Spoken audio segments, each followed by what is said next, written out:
Have you ever met a therapist like this? They work long hours, they take few breaks, they sacrifice their vacations, their lunch hour, and their evenings, yet they still feel stuck in a cycle that doesn't bring them closer to the financial freedom and stability that they desire, that they actually deserve for all their education and experience. Imagine if you could use your experience that you have already and your current skills to create online products like courses, webinars, workshops, handouts that give you more free time and less chair time. I want to help you out. If you're ready to explore how to take your current education and experience and turn it into online digital products, then head over to coursecreationstudio.com, click the big green button at the top right that says Ready to Diversify, and take the quiz that will point you to resources at every stage of the journey. That's coursecreationstudio.com, big green button. And it essentially said, so what do you do when you get that bad report from the doctor that you weren't expecting? How are you going to react? Are you going to react like everybody else does? Or are you going to lean into your faith? So what are you going to do? So that's what kind of hit me at first. Welcome to Scaling Therapy Practice. In this episode, I'm joined by Henry B. Dotson III. He's an inspirational speaker and Christian cancer coach who has transformed his personal battle with multiple myeloma into a powerful message of hope. He's got a great story. You're going to want to listen to it. He was diagnosed in 2015, and he has a miraculous journey of healing and resilience that has inspired him to guide others facing similar struggles. And he's helping them turn their crisis into spiritual transformation. I hope you enjoy this show and get encouraged by Henry's amazing story.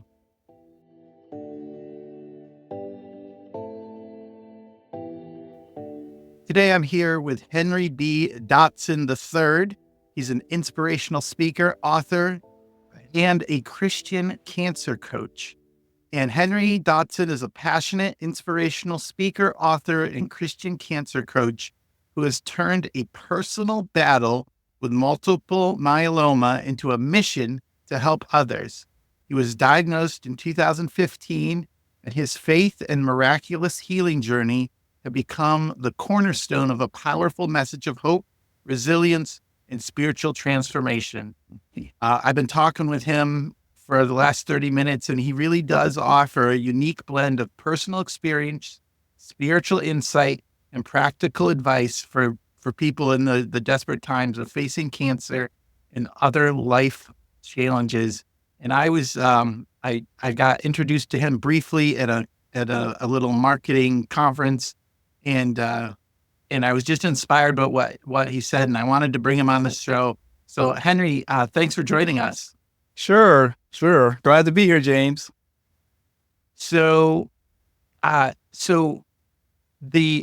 thing that inspired me a lot was the faith journey. You're going through a crisis, and you are turning something bad, I don't think anybody would say cancer is good, but you're turning a crisis in your life into something that helps you grow spiritually. And I'm like, that just doesn't happen like in a moment. Like, there has to be a story about how you got to where you are. So would you mind sharing a little bit about yourself, and then and how you became this Christian cancer coach? Okay, well, I can be brief. If people really want to know the gory details, of course, they could go and read the book. But basically, in July of 2015, I was diagnosed with multiple myeloma, which is a form of bone cancer, but more specifically, cancer that takes place in the bone marrow. And when I was diagnosed, 90% of my marrow was cancerous, and my kidneys had failed, and I was anemic. And the doctors, the admitting oncologists, said, we're not sure how you even got here. I live in Southern California. And I went to Cancer Treatment Centers of America, Chicago. So we had to fly from LAX to O'Hare. And he said, I'm not sure how you even got here. You could have easily have died from any of the side effects of multiple myeloma before you got here. And we never would have given you a diagnosis. We never would have found out. We would have just said you died of those other causes. And so what started out as a 6-day evaluation to determine what I had turned into a 33-day stay that was totally unexpected, unplanned. And we had to figure out how we were going to navigate this cancer journey. And we had no clue. But what I did have was I had my faith. And Because even getting to the appointment in Chicago was a little miracle, wasn't it? Because yeah, I had the thing about multiple myeloma is that it doesn't necessarily have any symptoms.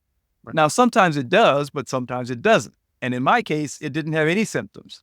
And the only reason why I got there was because, well, I'm sure God navigated the circumstances of my life, but I started off because I had pulled muscles in my lower back. And my family doctor, through her examinations and testing, she's recognized that there was something else going on. And so she had a hunch. And again, through other miraculous things that happened, I wound up at Cancer Treatment Centers of America, Chicago. And so, yeah, it was a series of things that when you look at it in retrospect, you realize that God was navigating the circumstances of not only my life, but the life of other people to speak into my life to make sure that I got where I needed to be and be taken care of. And so fast forward to I got diagnosed in July of 2015. By November of 2016, I was completely healed. There was no sign of cancer in my marrow down to parts per million. My kidneys were totally restored without any dialysis. And my anemia was rectified with no other thing than just the cancer treatment. So that's the short story in a very short nutshell. yeah. And that motivated me after I realized that I was going to survive. And that's what motivated me to determine, well, what am I supposed to do now as a result of this? And I knew I needed to give my testimony, but I thought that was all I had to do. But through a series of, again, people speaking into my life and hearing from God myself, I wound up realizing that what he was really calling me to do was to become a Christian cancer coach and mentor other Christians who are going through a cancer journey as to how to transform that cancer journey into a spiritual journey of faith where they would have spiritual transformation and actually grow in their faith and in their spirit. This was over a period of, because you were telling me you had a Facebook group that was people were praying for you. Then you started sharing your story with other people, Right. and then you wrote a book, right? Yes, my wife and I wrote a book. From Zion to a City of Hope, a journey of faith. Yes. And at every point, you were like, "Okay, I'm done." Right? Like, Yeah, I'm done. God, my story's over. I've done what you told me to do. And at every point, there was like, "Well, I think I got a little bit more for you to keep going on." Right. How did you So how were you feeling when you got that initial diagnosis? Like, how did faith play a part in what you were doing and feeling and thinking during the diagnosis, during that early stage? The early stage was when my family doctor said that when she gave her what I'll call a preliminary diagnosis, because the real diagnosis didn't come until I saw an oncologist. But she said she's the first one that mentions the word cancer. And when she said it, I didn't panic, but it was like when I would equate it to when you go if you've ever been in a car accident that's been bad and it seems like things are going in slow motion and you kind of but they're not. But your brain can process things a lot faster than what you realize. And to me, the first thing that came to my mind was, first of all, a sense of peace, which I would never have expected. And that peace came because I said, I'm sure glad that I have a God and friends that will help me get through this because of all that he's done for me in the past in my life. So I didn't have a sense of worry or fret or fear or anxiety or anything. And then the second thing that came to my mind was an amalgamation of a lot of sermons that I'd heard from different pastors at different churches over the years. And it essentially said, so what do you do when you get that bad report from the doctor that you weren't expecting? How are you going to react? Are you going to react like everybody else does? Or are you going to lean into your faith? So what are you going to do? So that's what kind of hit me at first. And I was surprised about that because I hadn't really contemplated anything like that before, other than the fact that I knew that things happen to people and you need to trust God to get you through them. So that was my first reaction. Wow, that's an inspiring, because I think I would worry. Wait, if I got that sort of diagnosis, you don't really know, I would pray that I would act, in a faith filled way. But also, I think I might worry, like, who's going to take care of my wife? Who's going to take care of my kids? What's going to Mm-hmm. happen to the business, or how are we Right. going to pay the bills when I'm gone? Like all those, like, Right. like, That's true. And many people do. I mean, that's what people do. But and I was, as I said, I was surprised at my reaction. None of those thoughts came to my mind. But I do remember something that's been told to me many times over was, if you're going to pray, then why worry? But if you're going to worry, then why pray? So you're going to do one or the other. And I know that worry has never made things better.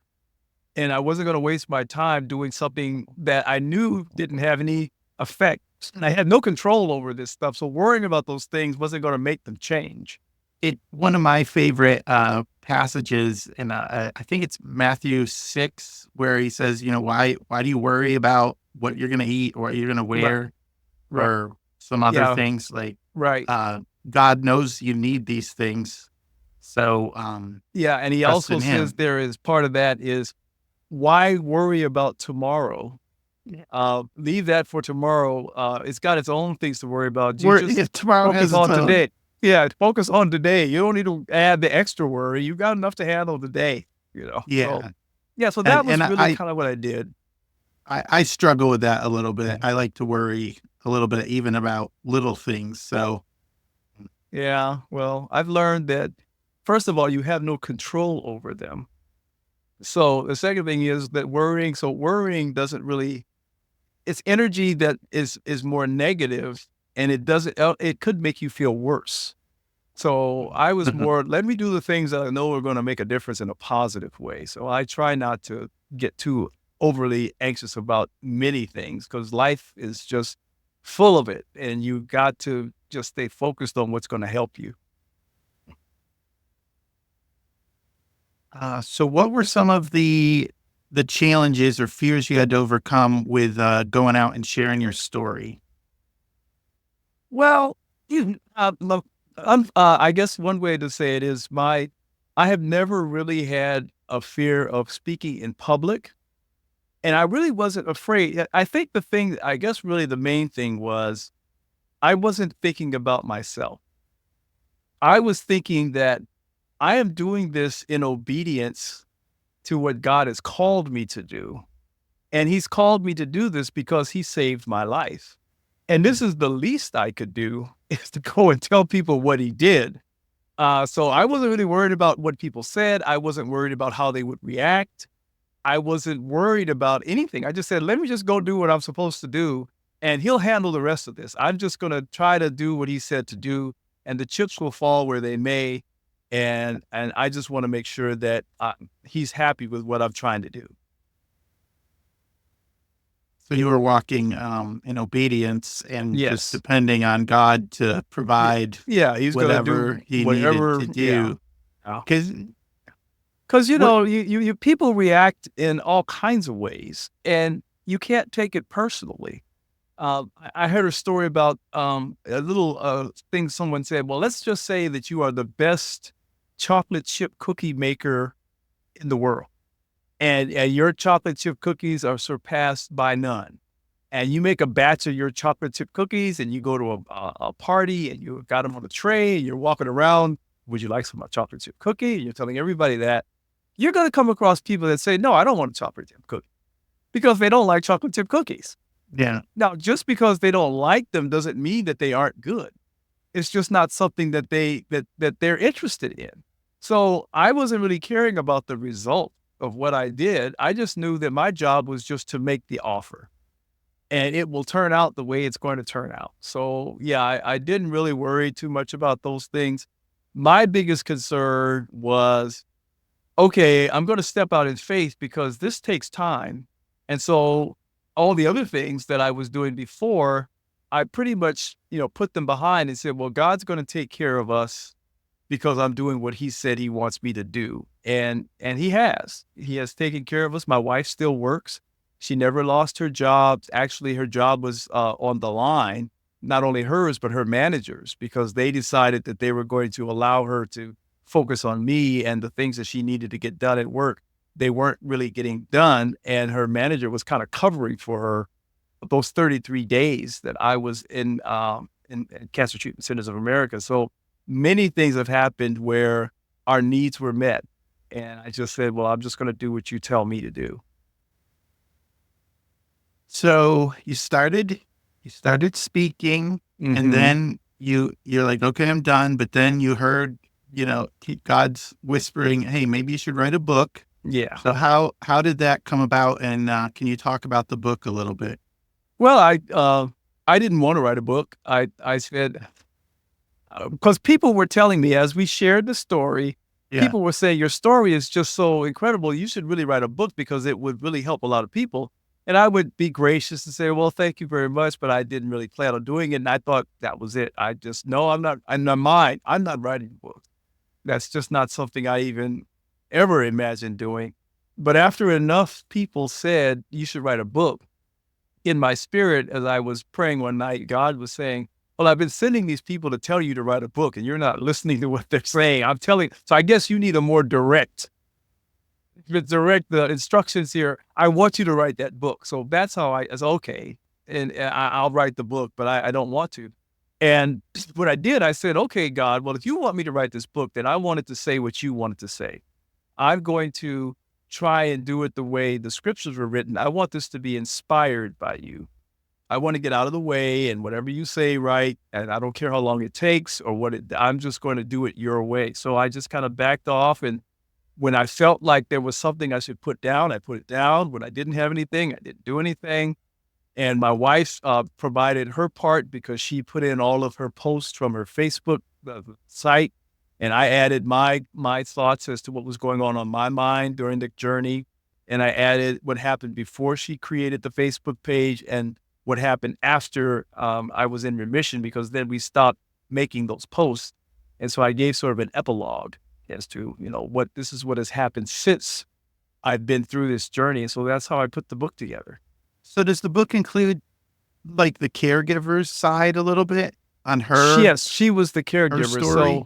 So she not only posted what was happening to me from her perspective, but she also said she found it relieving for her because she could express what she was feeling and how it was difficult for her. And that's where she was able to get her release from. And Mhm. people started praying not only for me, but they prayed for her too, because they knew what she was going through. So they said, well, let's pray for you too. So yeah, it helped everyone around. And the people that were responding, they also said they got something out of it because they had, we've always heard about the power of prayer. And we've also heard about the power of corporate prayer. But many people, many Christians I found have said, yeah, I believe that there is power in prayer and there's power in corporate prayer, but not mine. As somebody else's had, but not me. And so that's so true. Like, yeah, everybody else, but it's not me. So what I discovered was that this journey was not just about me, and it wasn't just about my wife. What it was about was it was for those people who decided to walk alongside us and follow that Facebook page and put down their comments about it. It was for them to see the power of their prayers and the power of corporate prayer. So it wasn't just my testimony, it was theirs. I said, now you have a testimony to give. You can tell other people about the power of prayer and the power of corporate prayer because it is your prayers. It's no longer this thing that everybody else does. This is what you did.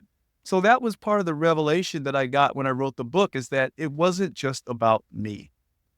It was about everybody who became involved in it and decided to be part of that journey. And that's what my coaching is about. I coach not only the cancer patient, but I coach the caregiver. And I also speak to the supporters as to how you can support someone who you know is a Christian that is going through a cancer journey and wants to lean into their faith. So the caregiver or the cancer or the supporter doesn't have to be a Christian either. It's just knowing that the person who is going through it is a Christian. Well, what should you do that would encourage and reinforce them in their faith as they try to go through it? So you're describing something that I haven't really thought about. Normally, when you think about the person who gets cancer, you think about their individual journey. Yeah. You were just describing multiple journeys: your journey, your wife's journey, the people who are looking and what they're going through. And it sounds like God has used your journey, but has impacted many people as they were going with you along the way. Correct. And again, you don't realize that until retrospect, because for me, when I wrote the book, I thought, okay, I'm going to write down my cancer journey. But then when I realized that my wife had put down all this stuff, I had never seen it until I started to write the book. So she was sharing all of this during those 33 days and beyond until I was in remission. And I was never looking at it. So it was when I started writing the book that I realized, hey, this is more about these other people than it is about what I mean, yeah, mine is there, but look at what she was going through and what they were experiencing and how they have grown through that. So it was a realization that came to me only by writing the book. Wow. So you wrote the book and you're done, right? I'm That's done. all that's I'm going done. on. I'm done. That's what I told myself. I'm done. But God said no. But But that's how I became a Christian cancer coach, because he said, you now are qualified by your own experience to help other Christians who are going through this, who are not looking at it the way you did. But that's the purpose for going through any of these crises and tests and trials that God puts us through. And the word says that. I mean, in James 1, it says that we are going to go through these trials and tribulations and count it all joy. It doesn't say if, it says when. So it's coming, but how you perceive it and how you understand what its purpose is really the important thing. And so that's where I said, I need to share this with people. So they, a lot of times they ask the question when they're going through something difficult, or especially a life-threatening health situation, they'll ask the question, why me? And I tell them that's not the right question to ask. The right question to ask is, why not me? What makes me so special that I should be spared any pain and suffering in my life when that's what Christ did? He suffered. So why should I think I'm not going to suffer just because I'm a Christian? As a matter of fact, he told them, you are going to suffer because of your faith. You're going to suffer. And so to think that your Christianity or your faith is going to keep you from suffering is not supported anywhere in Scripture. What it does say is that your faith will help you to get through your suffering. And that's really where that change in mindset has to happen. You have to stop worrying about your physical and your mental outcome. Because I say, and this is a quote from a theologian, he said, we are not human beings having a spiritual experience. We are spiritual beings having a human experience. And this human experience is going to eventually go away, but what's going to remain is your spirit. And so you need to focus on what's happening to you spiritually as you go through this journey, as opposed to worrying about what's happening to you physically or mentally. Because the reality is, one day is going to be your last. You are going to die. If it's not from cancer, it's going to be from something else. So to focus on what's going to happen to me, that's a fool's errand, if you will. Focus on how is it transforming me and drawing me closer to God and making me a stronger in my faith and grow in my spirit. And that's the hardest part that I have when I deal with people that I'm trying to coach. Is it almost have to send out? I have to qualify my clients, because if they're not thinking that way, then there's nothing I'm going to do to change that. But if I introduce that concept and they grasp onto it, then there's something I can do to help them. And it sort of reminds me of the parable of the sower. Some of those seeds landed on the pathway. And so those seeds didn't grow and mature. And some of them fell onto the thorny ground where they got overtaken by the cares of the world. And others came into the soil that was on rocky soil, and it didn't have deep roots. So everybody that hears what I have to say, it's not for every Christian. It's not for everybody. So I don't want to waste their time. I don't want to waste my time. So I always have to kind of pre-qualify the people that I'm going to work with to see if they're really committed to spiritual transformation through their cancer journey. Because if they're not, then I can't help them. I find it interesting when you think of the crisis or physical ailment like cancer, you often think of, your physical needs or your financial needs, your relational needs. Right.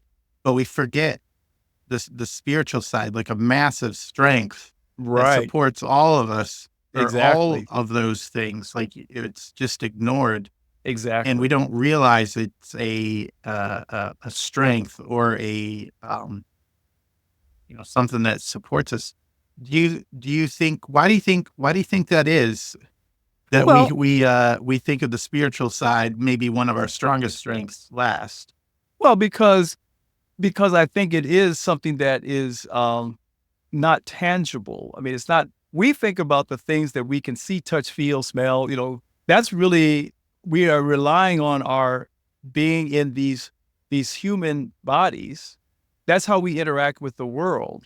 And that the spiritual thing is of the spirit, and it says that our battle is not with flesh and blood, but it's with the spirits and principalities of the air. But it's easy to be caught up in what's happening here in the physical and mental realm, because that's where 2/3 of our essence is, but it's the part that goes away. But that's the part that you're dealing with. And that's why I say you have to actually transcend. And that's really the secret to it, is you have to transcend your situation in order to be in touch with what's going on spiritually.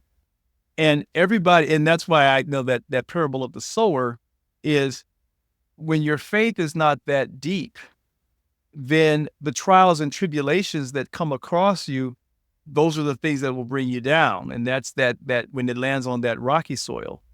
And when it lands in the soil amongst the thorns, we get caught up in the cares of the world. We get more worried about the things that are happening there than we do about what's happening spiritually. So, that's just the human condition that we're in. And that's why I believe that when the parable says, that's why the few seeds that do fall on the good soil, that they manifest 30, 60, 100-fold, because they got to make up for all the stuff that landed in places where it's not going to grow. So that's just part of human nature, and it's part of spiritual maturity. I have found that the longer people have lived, the more they have learned that they can rely on their faith. So that if they get cancer at a later stage in life, there's a better chance that they know that, I've been through some tough things before. And if I stop and think about how my faith has pulled me through those things, then those have set me up to realize that he can pull me through this. And that's what happened with me. As I look back on my life, and my most traumatic experience that I had was going through a divorce. And it was not something that I initiated, and it caught me totally by surprise. And I knew that if God could bring me through that he could bring me through any other difficult thing. So it was sort of a setup, so that when I got to this point, I realized he'll get me through this, just like he got me through all the other troubles and trials in my life. So it's just part of the human condition, and everybody's in a different place. And the scripture says some plant the seed, some water it, some reap the harvest. So you don't know where you are. Your job is simply to do your job, and God will take care of the rest. So I don't worry about it. I just want to make sure I'm doing the right thing with the right people at the right time. So you are still doing the work that God's given you. Yes. Christian cancer coach is in your title. Yes. So tell me about how you help people with that, and what's in the future for you. If we're celebrating something a year from now, what good thing are we celebrating as you're looking to keep living out your mission? Well, that I have reached the people that He has called me to reach, that He has given me a message for a particular audience. Just as He has prepared me, He's preparing the audience to hear those who are the good soil that it's supposed to land on. So I want to make sure that I continue to sow those seeds. And I've also helped them. When I say helping them, I mean coaching, which is one-on-one training. It's not just giving them scriptures to read or things to think about. I've actually mapped out the spiritual journey that you go on. And I'm not sure if you're familiar with, in literature, you're familiar with the hero's journey. Yep. Well, your spiritual cancer journey follows a similar path. And you also have a medical journey. And that medical journey represents the physical journey that you go on. And there's a correlation between what happens in your medical journey and what happens in your spiritual journey. So what I really do in my coaching and mentoring is I share those two roadmaps, if you will, and how they overlap one another. And then through it's a 3-month program, I walk them through that spiritual journey. And part of it is first identify where they are on that journey, because I don't know if they've been recently diagnosed, or if they've been in active treatment, or if they're in remission, or if they're on the road to recovery, or even if this has been determined to be their terminal illness, then I call that their road to glory. So I need to find out where they are, or if they're in remission and they're fully recovered, then now have they looked back on that and realize that now you have to fulfill your purpose. So now you should be on the road to fulfillment.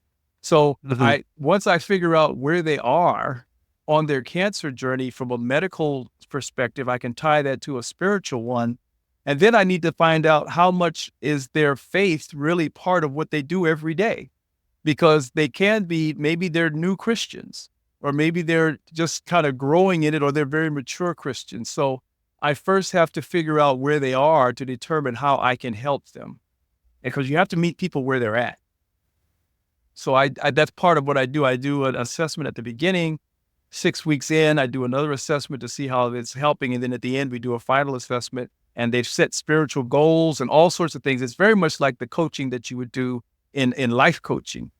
And so I'm trying to draw out of them what's already in them. I'm not trying to tell them what to do. I want to help them discover. Nobody can live your story for you. Nobody can do the work. You got to live it out yourself. So that's what I try to help. And I do think when people see that they do have some agency, like I can imagine cancer and some sort of physical, serious condition takes a lot of like, well, I can't do anything because I'm sick, or I can't, I have no control. And to a point, that's true, because you don't have control over what's going on with your body much of the time. But you can control your reaction, your attitude to it. And there's also there's another aspect to it, and that is that there's an enemy out there.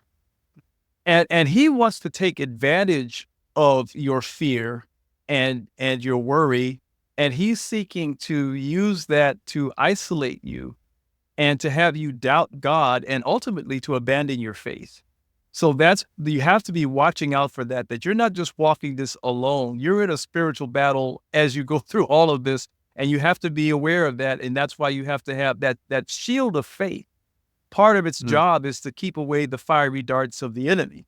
So you need to make sure that you're keeping him at bay and not succumbing to what he wants you to do. And even when you're right, you can't do a lot sometimes, and your physical condition will cause you that you really can't do much at all. But I can remember when I was in those 33 days, all I could do was talk.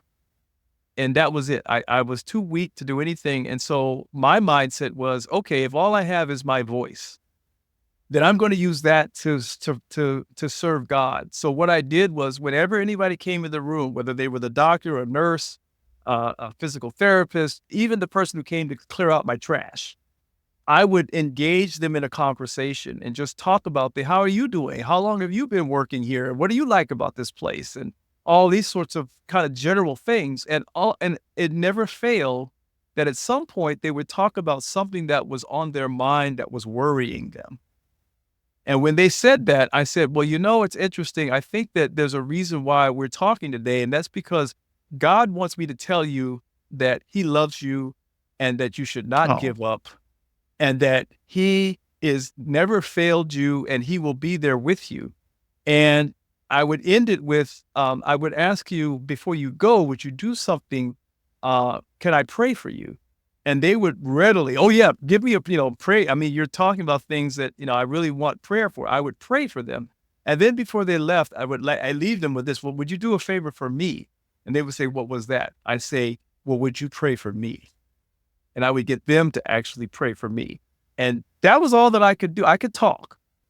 I couldn't do anything else, but I could talk. And so my mindset was, if this is going to be my last day, then I want to make sure that day is spent on the battlefield, doing what I can to speak about the goodness of God, so that I know that I've done all that I can with what little I have. Because that's all he asks of us, is just to give what you have, to do what you can. And so even when you're sick, even when you're down and out, you can if you can still talk, you can still do something, and that's what I did. I don't know a better way to end the show or wrap it up. But how about you tell us where people can find you online? What's the name of your book again? Do you have a social media or anything like that? How can people engage with you? Yes. So if they want to contact me, the easiest way is if you send an email, and my email address is simply Henry at, and then it's OJ as in journey, OF as in faith, .life. And that OJOF stands for Our Journeys of Faith .life. And if you want to go to the website, it's the same thing, www or https.ojof.life. And that's the website. So there you will find things. And also you can schedule an appointment. I have I use Calendly, but we can book a discovery I'll put that call. in the show notes. Yeah, I'll give you all of that. So that's how they reach out to me. And I try to just initiate and find out from people where they are and if what I do is a good fit for them. And that's how we started off. Thank you. Thank you so much for being on the show. You've been a blessing to me and inspiration. Helps me think about my own worry and how I am trusting God with what I'm doing right now. But also, I hope that people who hear this know that there's somebody out there who knows what they're going through and can help and guide them through some of their struggles. So reach out to Henry and visit the links in the show notes. So Henry, thank you so much for being on the show. You're welcome. And I wish you the best with all you're doing, because this is really great to help people with their courses and things. And what I've learned is that I coach people who want to be coached, but there are people who don't. And so some of them, though, do want information. And so what I will be doing in the future is more aligned with what you're doing. Is I want to develop some courses. Then if all you want to do is just learn, but you really aren't ready for that spiritual journey, then in the future, I plan on providing some online courses that they can do just to learn about that. When you produce them, let me know. We'll put them up. We'll do a blog or some sort of revisit with you when that comes through. Because I think the journey and what you're doing is very important for people to engage their spiritual side and let let get some strength Yes.